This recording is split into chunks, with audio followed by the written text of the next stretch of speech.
Good evening, everyone. We have now come to the final session, final lecture of this conference, which will be delivered by Professor Joseph Oesterle. He is from University of Paris 6. His main research interest, though, lies in number theory. It is fair to say that he is a universal mathematician and is one of the finest expositor of various branches of mathematics. Today, he is going to talk about some simple open problems in mathematics. Professor Oesterle.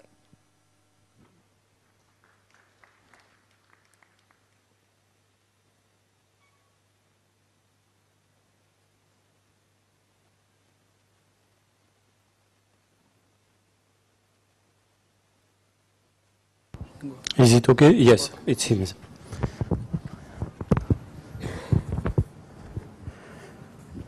Okay, let me start by telling you what I shall not talk about. I shall not talk about the main big conjectures in mathematics like Riemann hypothesis, Birch and Swinnerton-Dyer conjecture, or more technical conjectures like Hodge conjecture, Bellison conjecture, Bloch-Kato conjecture, which are highly technical.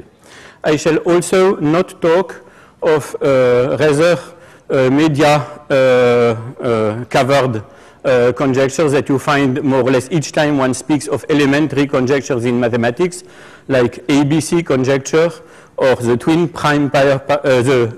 primes conjecture or the Goldbach conjecture.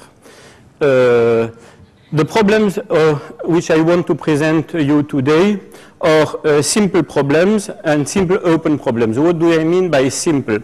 They are very simple to formulate and a priori accessible to any high school student, sometimes even to primary school students. Second, a priori, when one looks at them, they seem at first sight to be simple to solve. But these problems have been stated already a long time ago, many decades, sometimes centuries, and have been attacked by first-rank mathematicians, even Fields medalists from time to time, and have not been solved today. So in fact, they are simple a priori to state, a priori look simple to solve, but are not simple to solve at all. So I shall just make a small commitment here. If by luck problems, either by positive or negative, I would be very happy to grant him a PhD and to invite him as a postdoc in my university in Paris. So I have selected a certain number of problems. We will just see how much time I have. And let us see whether in this theory we can formulate a very down-to-earth and easy problem. We take F, a family of sets. Let us assume that this family is finite. Finite family of finite sets. And we assume two things. This family should not be trivial, so at least one set is non-empty.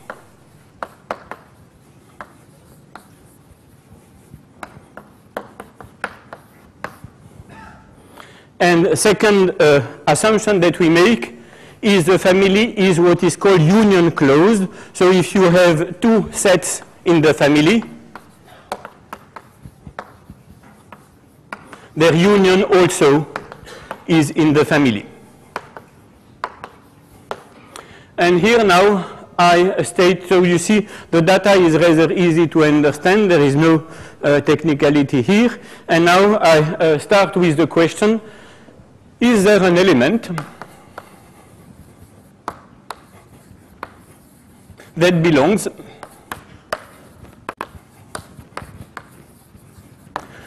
to at least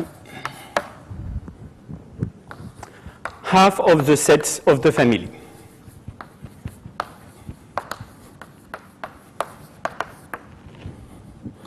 So this statement, which is a very, very simple statement, is a conjecture which is due to Peter Frankel.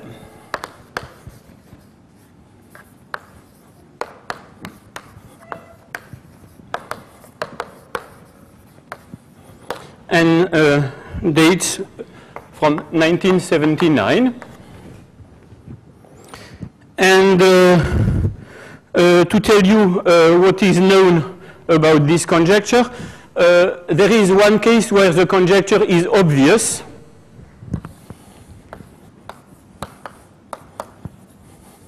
Obvious is if there is one of the set in the family consists just of one single element.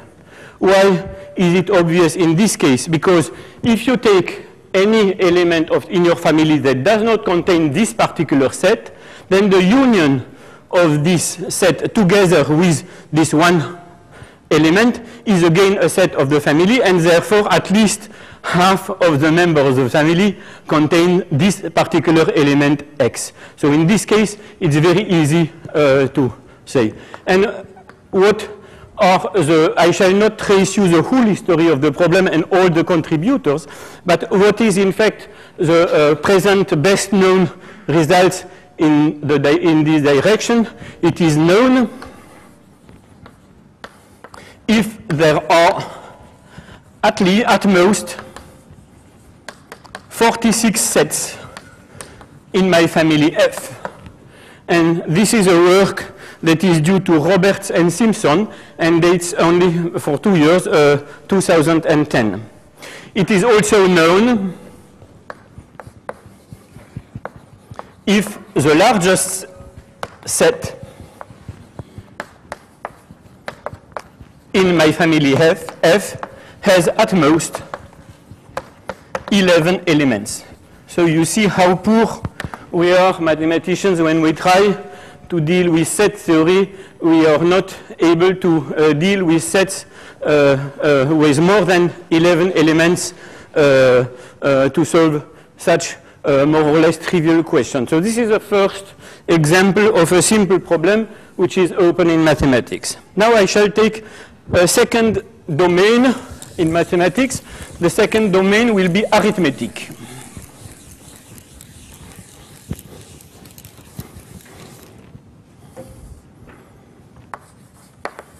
Of course, there are plenty of open problems in arithmetic, but I have chosen one which looks to me very nice. The problem is the following.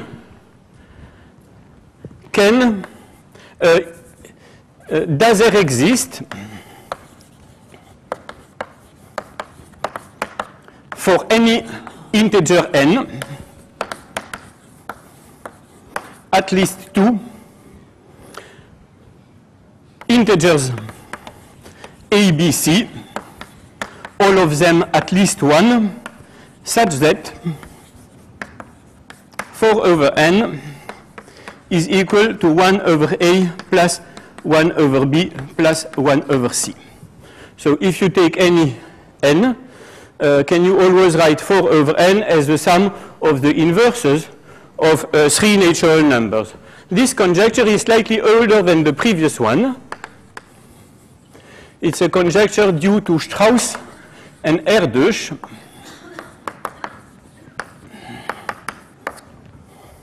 And it has been stated in 1948. It is sometimes called also the Egyptian conjecture for the following reason. Egyptians used to write fractions with small numerators and denominators as a sum of inverses of natural numbers. They used, of course, not only 3, generally they took more, but they used to try to write down each small fraction in this way. So in fact, what is known about this conjecture, if you give me any integer n, let us do it. Perhaps Baloo will give me a number between 50 and 100. 73. This is marvelous because it's one of the most difficult one recognizes that Baloo knows the problem because he gives me the most complicated one. Yes. So just let me write down. So 4 over 73. So I start with a reasonable approximation of 4 over 73. I shall take as a reasonable approximation just 1 over 20, which is not an exact value. So what is the difference between the two? It is 7 over 20 times 73.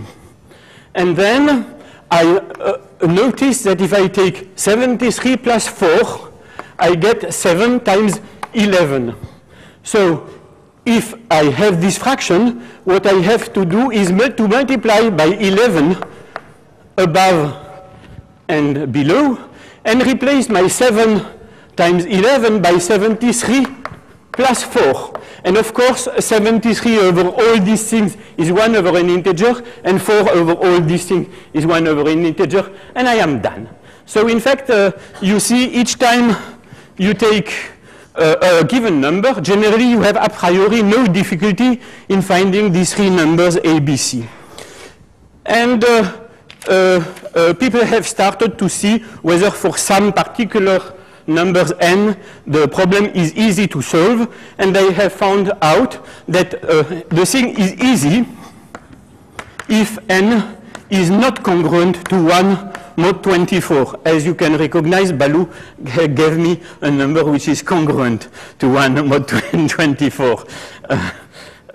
So it is easy in this case. I just give you, for example, one reason, because there are some congruences that are valid. For example, if I take a number n, which is congruent to 2 mod 3. So if I take a number which is of the form 3m plus 2. In fact, I can give you an explicit formula for the decomposition of such a number. You will just check that it is 1 over m plus 1 over 3m plus 2 plus 1 over m plus 1 times 3m plus 2. So for these numbers, I have an explicit formula for infinitely many such numbers. And in fact, for each congruence class, other than the congruent class 1 mod 24, in fact, you have such an explicit formula. And if you go a little bit beyond 24, if you, for example, go to congruence classes modulo 840, there are only 6 congruence classes that cause you some problem. But there are always some remaining congruence classes that pose a little bit problem, and for which you have to invent a new method. So what is known about this conjecture? The only thing which is known besides this kind of results, which I have said, that the conjecture has been verified, of course, by computer checking for n less than or equal to 2 times 10 to the 14. This is the last verification that has been done. It has been done this year, in 2012. And this problem, for example, has been attacked last year by Terence Tao together with Elsholtz. Terence Tao is a fields medalist. And when you face a problem that looks too difficult to be done, what do? Instead of trying to solve the problem, you try to say that statistically it is solved. So in fact, what Terence Tao showed that if you give yourself an n, randomly chosen in some large band, in fact, the average number of solutions ABC to your problem is of the order of log n to the cube. So in fact, there exists solution, but it does not mean that for any particular n there exists one. And for the moment, this conjecture is, this is the present status of this open problem. Now, let me take a third domain of mathematics, which belongs to yes, high school or perhaps even primary school studies. The third domain of mathematics will be triangles. Can I give you a conjecture about triangles? In fact, take a triangle and imagine that your triangle is a billiard, and there is a ball going in the billiard and bouncing by reflection on the boundaries of the billiard. Does there exist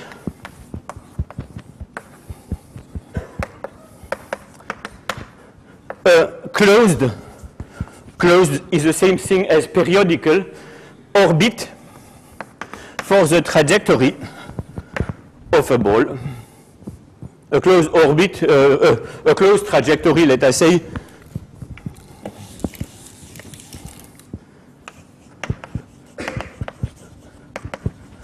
of a ball in this triangular billiard. So, of course, reflections are done exactly this way. When you go to the boundary, you have the reflection according to the usual reflection law, and you do not allow a trajectory to go into an angle, because if you go to an angle, you do not know how to bounce back. So in fact, what I call a closed trajectory would be a trajectory where you bounce on the boundary, and at some moment, you are again on the same path as the original path. So, in fact, this problem is still older than the two others which I have stated, because this problem is more than 2 centuries old, for example. And there is one case where the problem is easily solved. I think that the solution was probably known already to geometers in the antiquity, in fact. And I shall tell you when the problem is easily solved. So the answer is easy if all the angles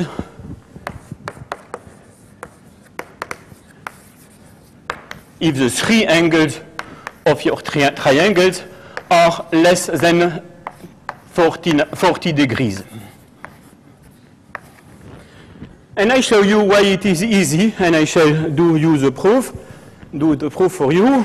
So you take your triangle and you draw the heights of the triangle, the 3 heights. And then you do a little bit of geometry. I don't know whether I have color chalk. Yes, I have color chalk. That is perfect. So you do a little bit geometry and you say this angle, the blue angle which I have here, is a complement of the green angle which I have here because I have a right triangle. But this angle here, the blue one here, is also the complement of the green one because I have here a right triangle. So in fact, these 2 blue angles are the same. But I have more angles which have the same size as the blue one. Here, I have a quadrilateral. How do you say? Quadrilateral? Yes. And it has 2 right angles.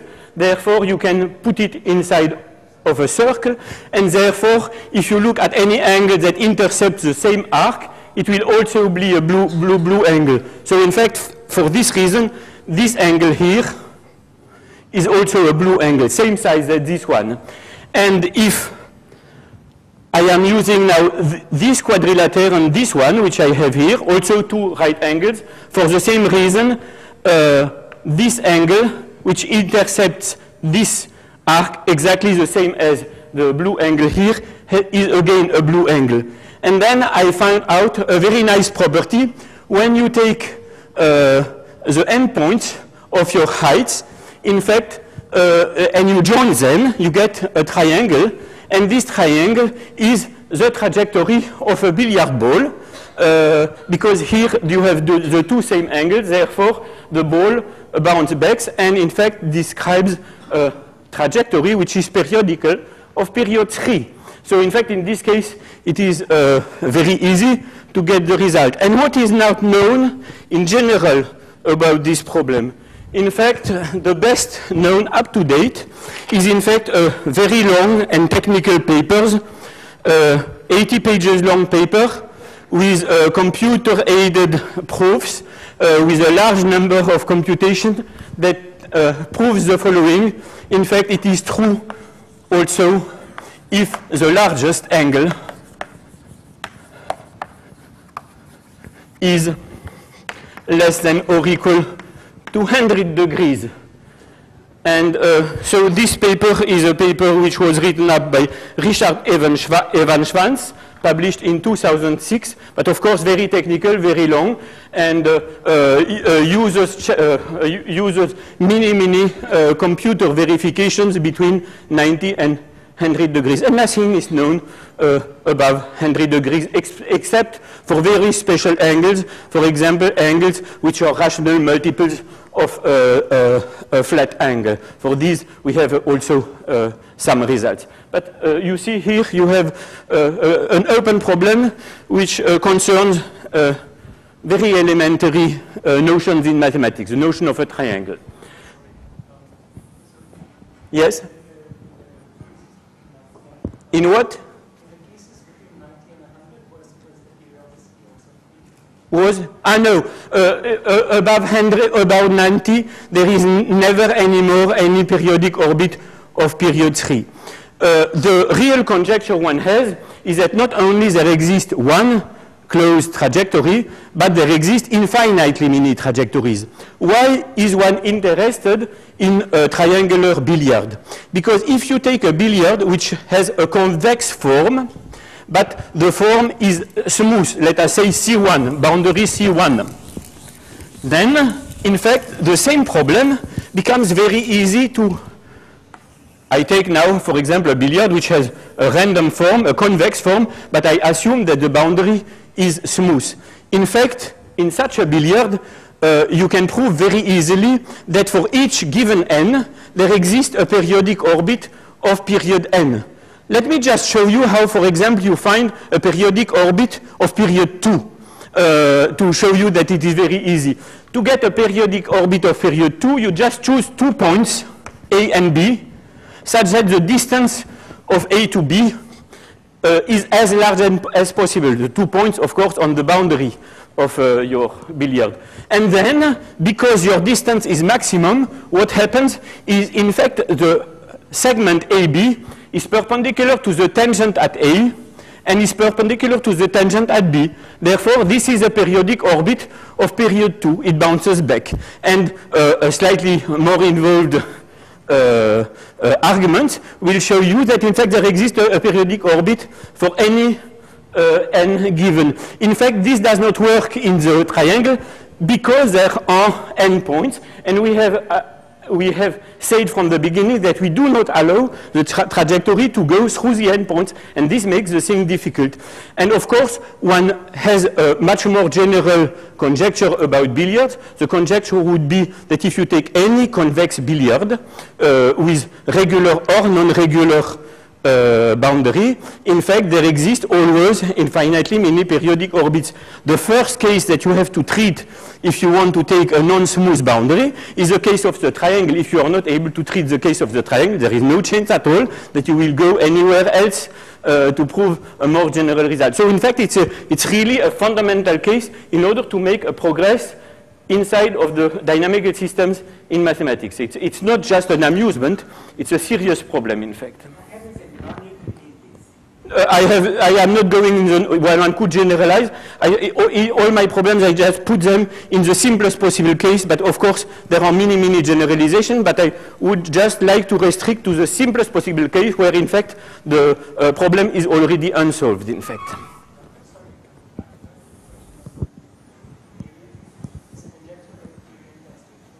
Is the conjecture that?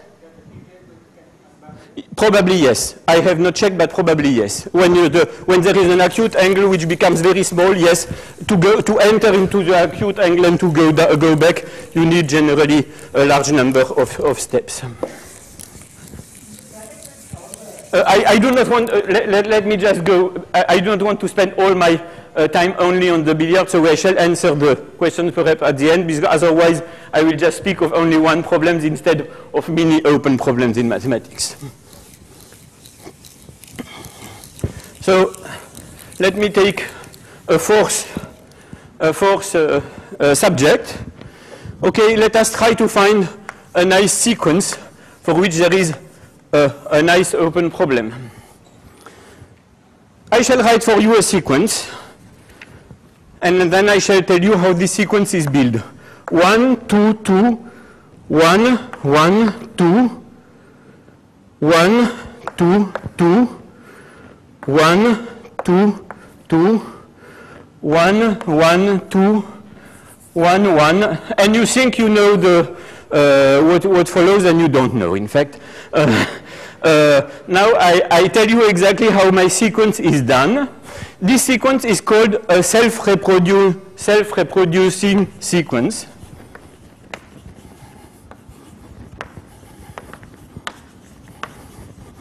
And it has been introduced by Kolakowski.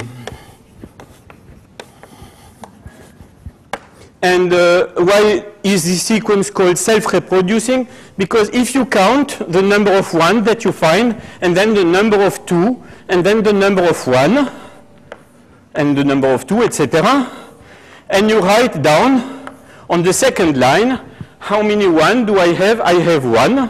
How many 2 do I have? Here I have 2. How many 1 do I have? Here I have 2. How many 2 I have? 1. How many 1 I have? 1. How many 2 I have? 2. How many 1 I have? 1. How many 2 I have? 2. How many 1? 2. How many 2? 1. And how many 1? 2. And you understand why the sequence is called self-reproducing. And you also understand that in fact this sequence, at least if you say I start by 1, will be unique. Because in fact I know that here I want necessarily the same number as above, so I should get a 2. So if I have a 2, necessarily my sequence will continue by 2, 2, 2, because otherwise it will not be self-reproducing. So in fact, there is only one such sequence. It's completely unique, and it is called the Kolakowski sequence. And let me just say a few words about Kolakowski.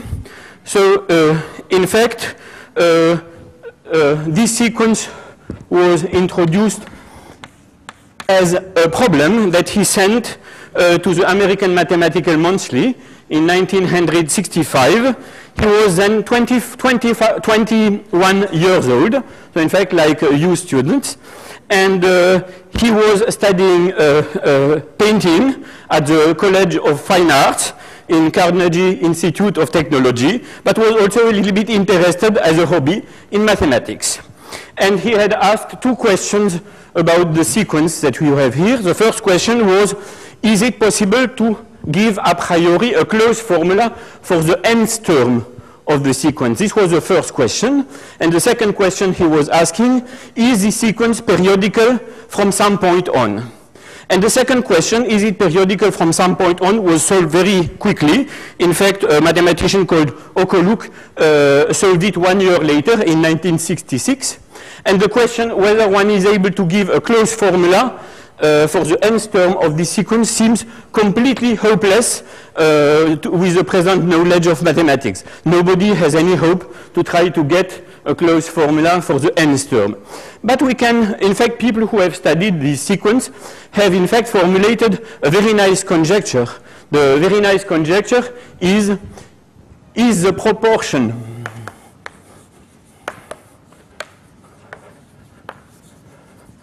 Pn of 1s in the n first term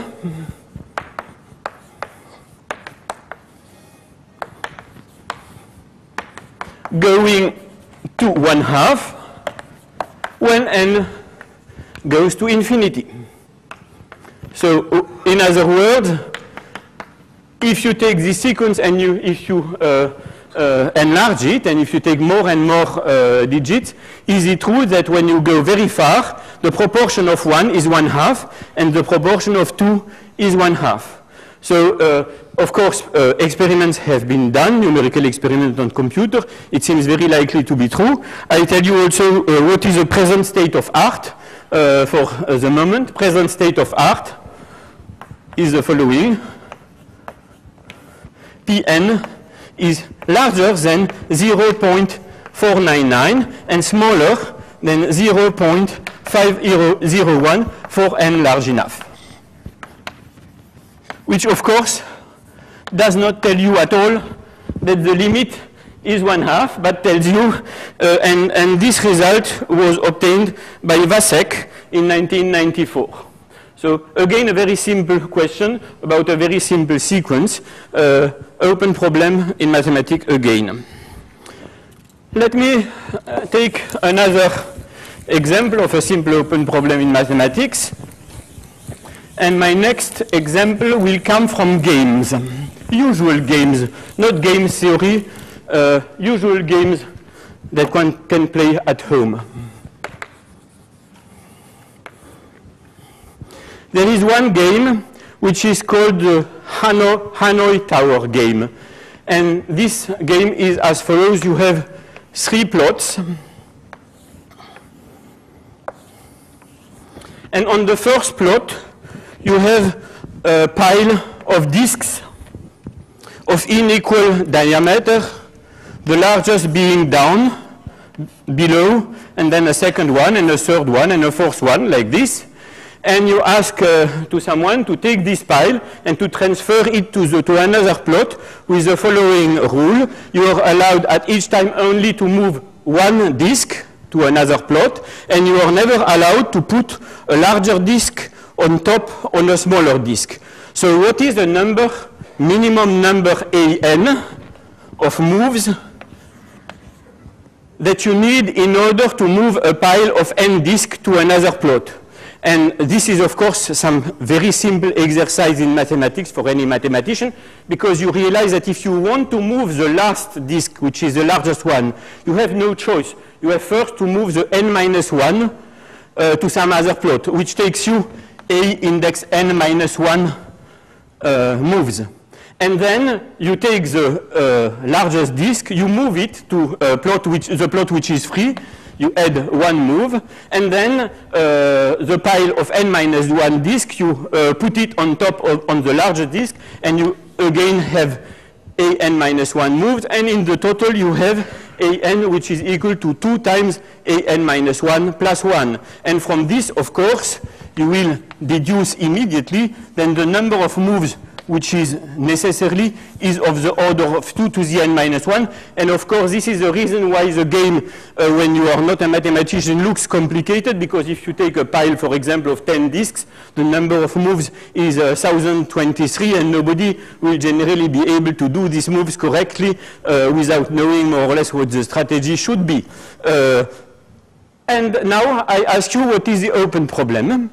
And the open problem is just the following. Instead of 3 plots, take 4 plots. And ask yourself, what is the minimum number of moves, or what is the optimal strategy in order to move a Hanoi Tower to another plot, but you are now allowed to use 4 plots instead of 3. And here, the situation is very curious, because in fact, when people tried to imagine what the best strategy would be, in fact, they had an idea of what the best strategy should be. And the strategy was published. It was published in 1941. 1941.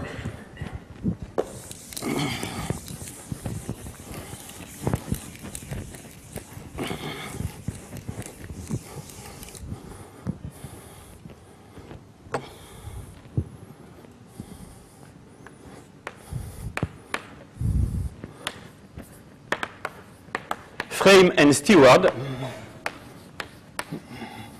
publish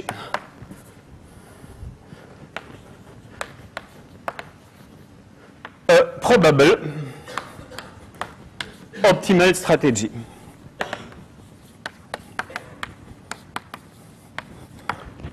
And of course, what remains to be proved is whether this strategy that has been published is indeed the optimal one. So the strategy, you have not to imagine it. You have not to find out what the best strategy is. It is already published. You take it, and you have to check that, in fact, there is no strategy which does it in less moves than the published strategy.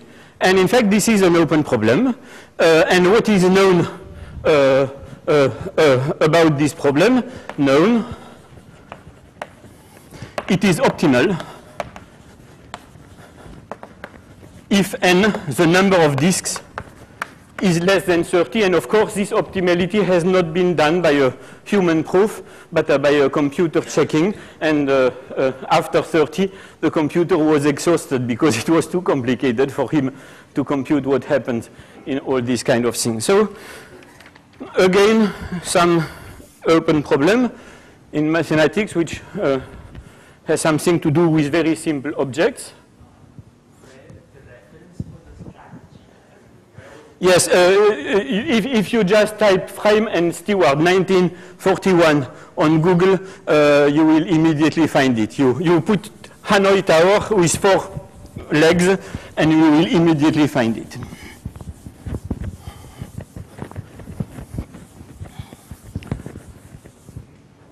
So, next example.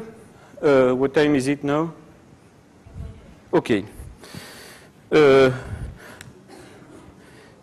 Next example is, it's a problem which is a little bit less simple than the previous one, but perhaps also much more serious, and has something to do with India. Therefore, I have included it in my list, even if it cannot really be said to be as simple as the other ones. The problem is the following. Take an integer n,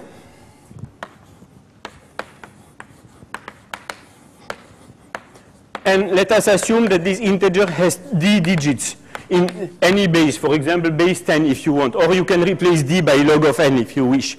And d should be large. So a number with a large number of digits, like 300, 400, or something like this.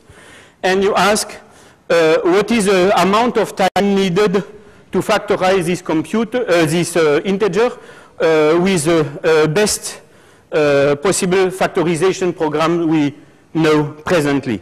So factorization of n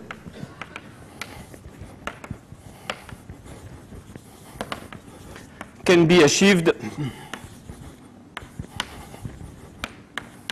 in what is called sub-exponential time.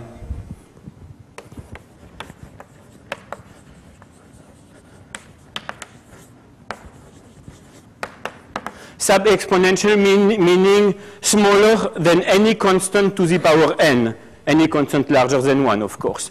So in fact, the kind of bound which is known is O of d to the 1/3 times log of d, for example, is an amount of time which is needed, which is enough in order to, excuse me, not O of this. This would be to O of exponential of this. But you see, exponential of this is much smaller than exponential of a constant times d, because you have only d to the 1/3. So in fact, this is a sub-exponential time. But primality testing can be achieved due to the work of Agraval, Kayal, and Saxena, work done in 2002 in polynomial time.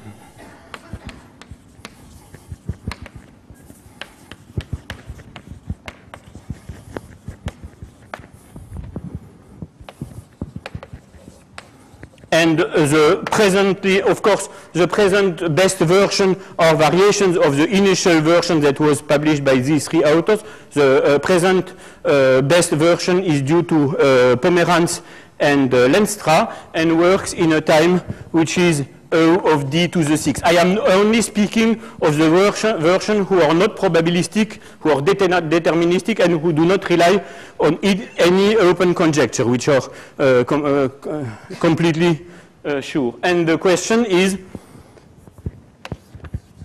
can square freeness be tested in polynomial time? What do I mean by square freeness? Exactly as in the case of primality testing, when you have primality testing, you ask only the computer to answer the following question: is my integer n a prime or is it not a prime? In case he answers it is not a prime, you do not ask for any explanation or factorization or anything like this. You just ask to have an answer, and the answer should be a theorem. So in fact, it's the same thing when you have your integer n. To say it is square free means all the exponents of all prime factors are 1. You just ask, is it true that all exponents are 1, or is it not true?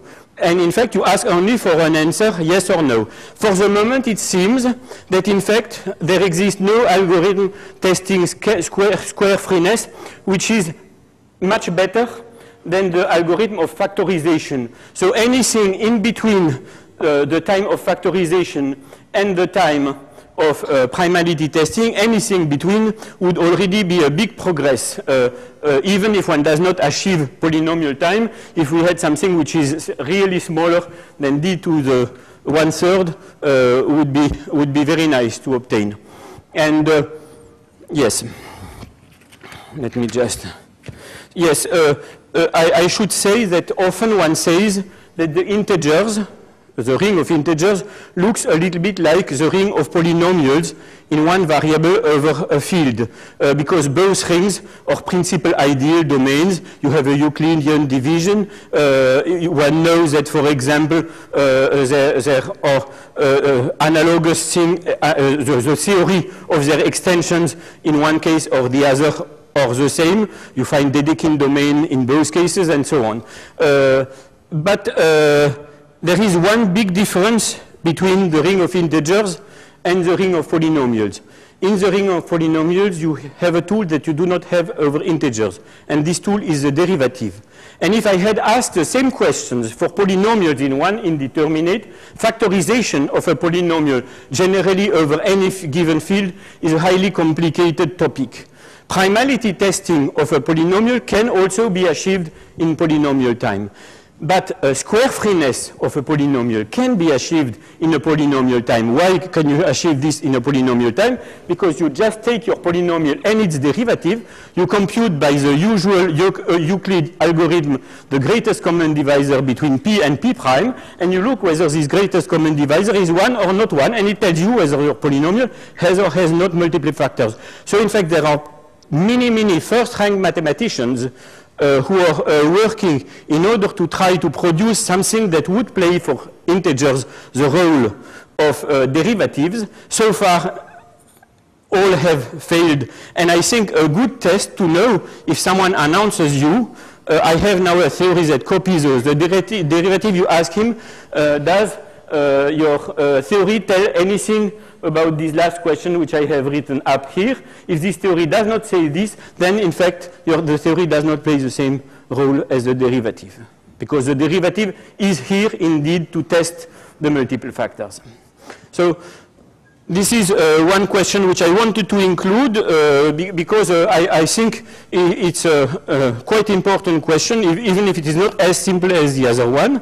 And now I would like to go to the next one. Next one. The India connection is the fact that the three people who have written the primarily testing algorithm are of Indian origin.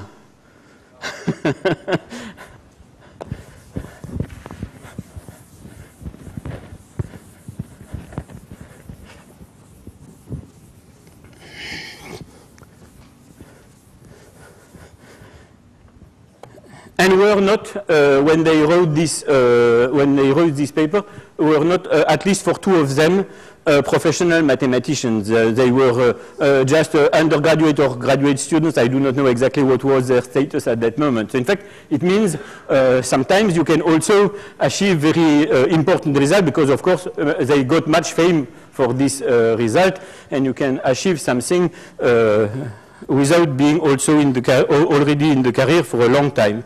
So next thing, I shall try to give you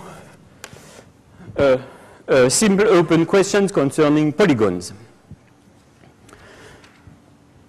And this simple open question which I have chosen is a conjecture by Erdős, again. Erdős, who I learned by visiting the exhibit here in the hallway, that he visited, in fact, in 1981, the institute here. There is even a photograph remembering this event. And Sekeres.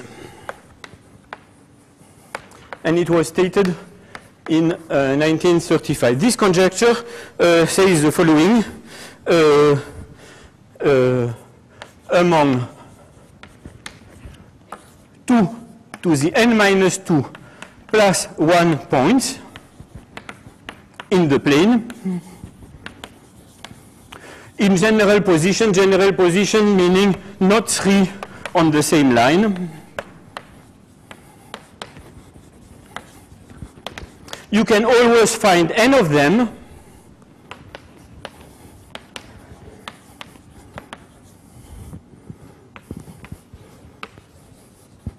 which are the vertices of a convex polygon.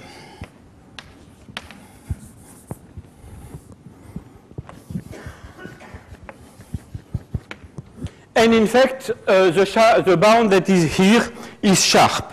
If I replace 2 to the n minus 2 plus 1 by 2 to the n minus 1, in fact, the result does not hold anymore. So in fact, really, if you want the theorem to be true, you have at least to put this number of points. I just show you one picture with, let us say, I shall take 4 points. I shall take the picture with n equal 5. N equal 5. N equal 5 means I should take 8 points, one less than this, for which you will not be able to find a convex pentagon from these 8 points. So I put 1 point here, 1 point here, 1 point here, 1 point here. To help me a little bit to draw my figure, I shall just draw the 2 diagonals so that I know more or less where I pass, but these diagonals have no importance. Then you put 1 point very close to the diagonal, but not on the diagonal, and you put 1 very close to the diagonal here, and 1 very close to the diagonal here, and 1 very close to the diagonal here.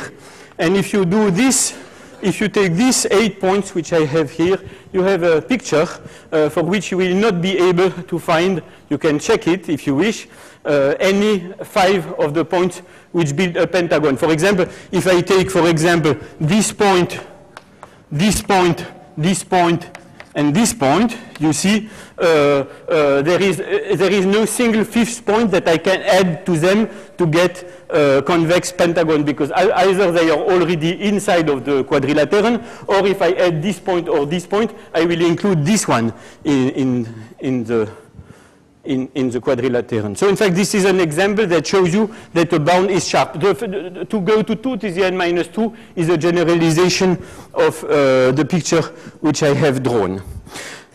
So, what is the present status of this conjecture? It's very nice to know the present status of this conjecture. So in fact,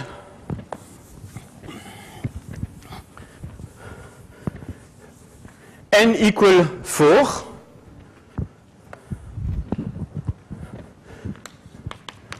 is due to Erdős and Sekeres in the paper where they state the conjecture. N equal 5 is due to Mackay, I think Mackay, and was already known at the time they wrote their paper. So they included in their paper as an announcement, but Mackay never published his proof. So in fact, later on, proofs were published for this result, but it was already a result that was known in 1935.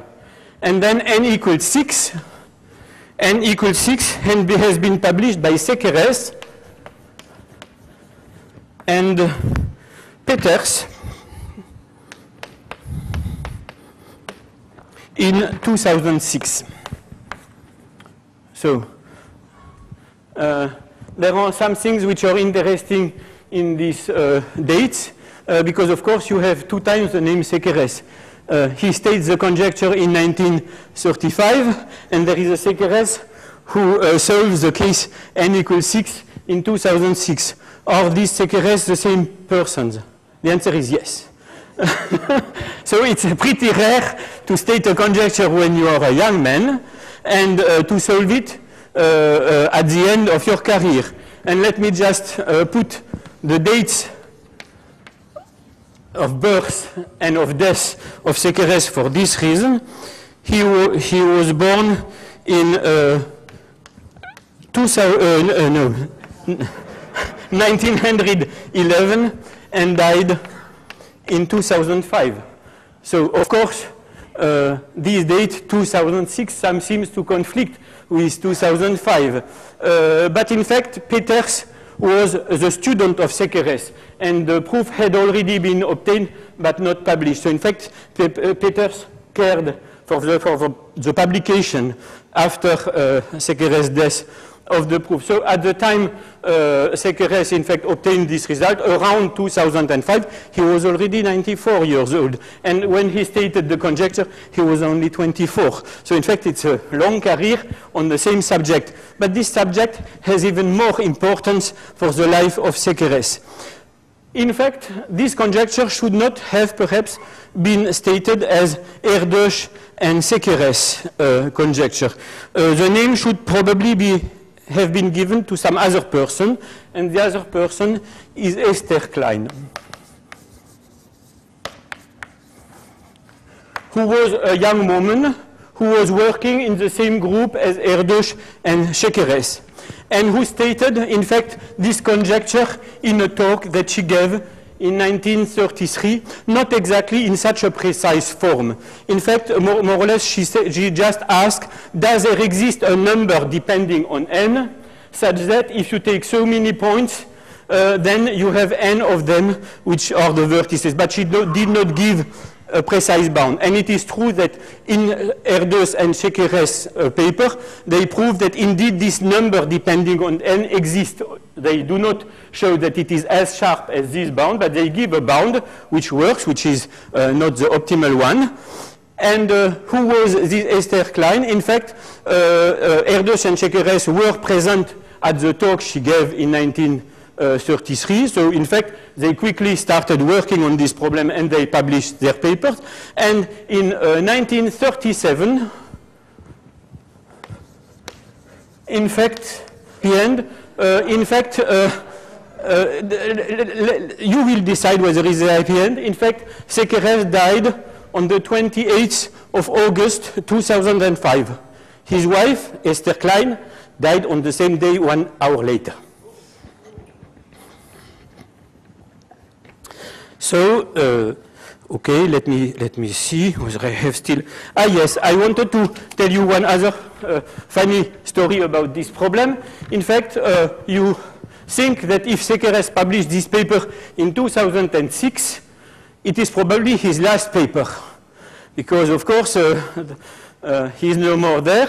But in fact, it's not his last paper. He will publish 2 more papers in 2008. In 2008, the very last paper so far published, I don't know whether the thing will continue, the very last paper published in 2008, again, was a paper that he co-signed with Lindsay Peters, his student.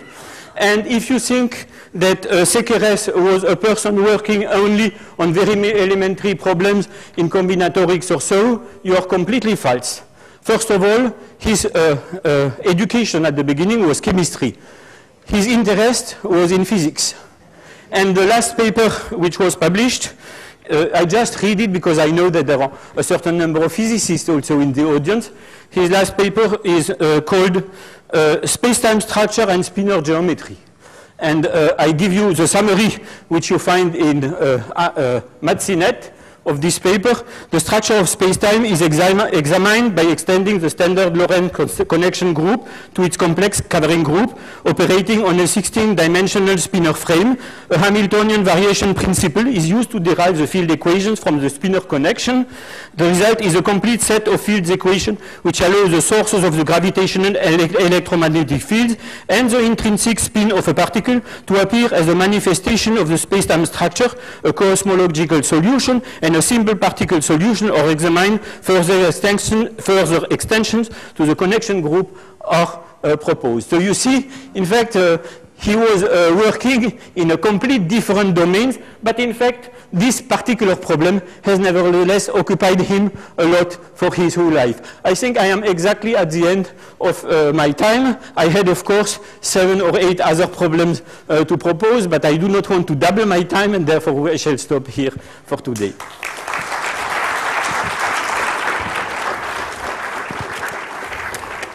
Any questions? Comments? Yeah.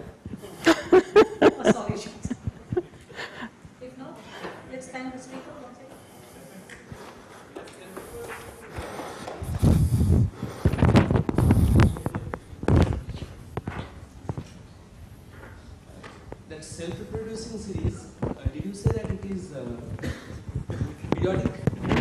No, I said that in fact Kolakowski, who published this series in the American Mathematical Monthly, had asked as a first.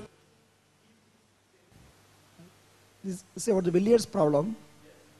With the various trajectories, do they cover or fill up the whole space area when it exists for the smooth boundary? And there's a coordinate system, Krusell-Sekerish, yeah.